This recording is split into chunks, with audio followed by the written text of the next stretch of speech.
Wait with your sicknesses. Will you wait today? Is our parents' celebration? Said Misha, sternly wiping his hands on the terry towel like he had just decided the fate of the whole world and not simply washed his face after waking up. Elisa stood timidly in the hallway outside the bathroom door, holding a printed sheet of her medical history from the hospital, where she recently went with acute stomach pain. The white paper with the logo and stamp trembled in her fingers. Misha, she began. But I already told you everything later. You have seriously annoyed me with your illnesses, he snapped, and while pulling on his trousers added cheerfully, what is it so hard for you to wait a couple of weeks? Right now, all the money is going to Mom, her anniversary, the banquet, the photographer, the restaurant. Do you even get it? He suddenly stopped and turned to her. Oh, by the way, he took her phone, tapped the screen and declared with triumph, all right, I have also taken your money from the account. Now we will throw the celebration properly. Mom should absolutely shine. Now we will have enough for everything. Elisa looked at him silently and with judgment, but he could not care less. He had not respected his wife for a long time and only tolerated her because she was quiet, harmless, and cooked. Well, Elisa also tolerated him, but her patience was hanging by the thread of that very moment when one must file for divorce and run away without looking. Back he left, slamming the door while she still stood there. At first, she wanted to scream, then cry, but gathering all her will, she changed her mind. Fine, she whispered. Let her shine until she burns, and sat down at the laptop. Meanwhile, Raisa Maximovna was celebrating her anniversary in full swing. 60 years, 60, she sang. We only live once. Everyone must be jealous. The cafe. Swallow was buzzing since early morning. Balloons, ribbons, music, everything just as it should be. Her son Misha ran around with bouquets, fainted from nerves, and then rose like a phoenix and yelled at the waiters as if he had given birth to his mother in pain and thus had the right. Eliska, do not forget to hand your mother her glass, and do not frown, or God forbid you ruin. The photo shot, he muttered, stepping closer and added through clenched teeth. And if you do not like it, you could have stayed home or wherever it is. You wander with your imaginary illnesses. Elisa stood in the corner pale, wearing the dress she once sewed for her graduation. It was a bit tight now, but fit just right. Her eyes held nothing, only calm, like someone who had already made every decision, and she had made them and this very anniversary. Would be remembered by everyone for a long time. Yes, Misha, of course I will do everything. She smiled with her gentle, meek smile, and like a shadow disappeared behind the curtain. When the cake was brought in, the celebration was in full swing. The host, slightly drunk but very cheerful, was delivering a speech made up of classic quotes and a few vulgar jokes. Raisa Maximovna, you are a pearl, and if you were a fish, you would be a golden sturgeon. Well, yes, and her son is a seasoned salmon, someone from the guests added. She is not a sturgeon, she is a sardine in tomato sauce, muttered Aunt Galia under her breath, who always commented on everything without being asked. And Raisa Maximovna, so happy, so radiant, was already preparing to cut the cake herself. On the cake was written, Raichka, may you always be happy. But suddenly, on the big screen in the corner of the hall where they had been playing music, videos, something happened. Instead of the next clip, the screen went black, then lit up again and showed Elisa. What is that? What is going on? The cameraman mumbled, that is not me. Suddenly, silence fell. Even the sturgeon went quiet on the screen. Elisa is sitting looking into the camera and begins to speak.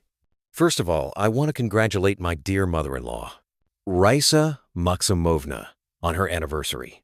Raisa Maximovna, you always love to be the center of attention, and I am fulfilling your wish.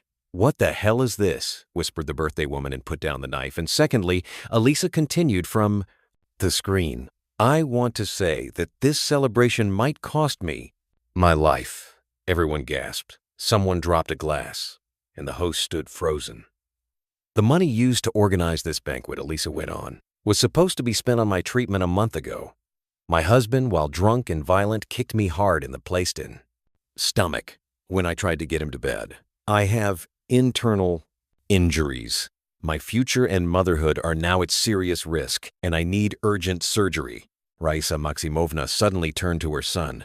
Misha, what is this?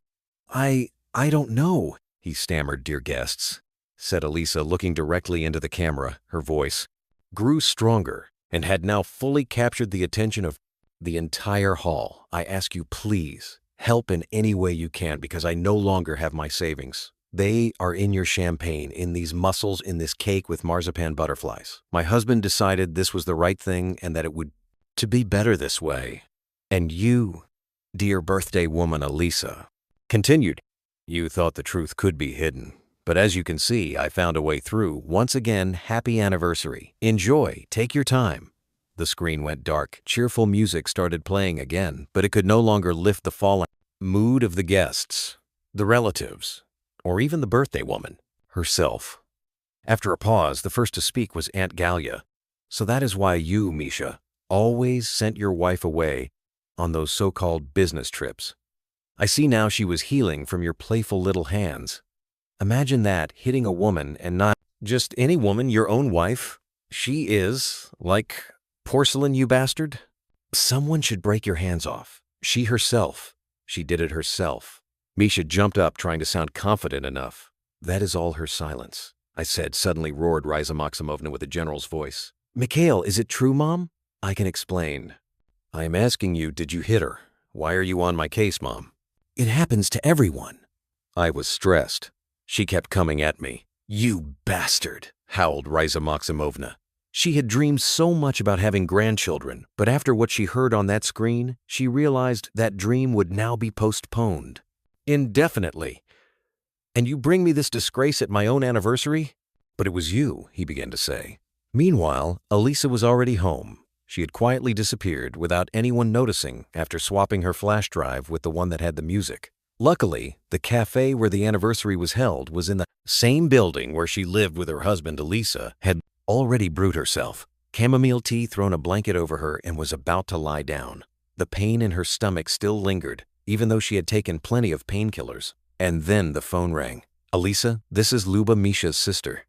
Forgive us, we didn't know. I will transfer you some money. Give me your card number. Stay strong. Dear. A minute later, the phone rang again. Elisa, this is Aunt Rosa. Let's meet. I have something for you. Maybe I'll talk the girls into helping too. We'll gather some money from our knitting group. Then another call. Elisa, this is Granny Nura. I had some money saved for my funeral, but I'll give it to you.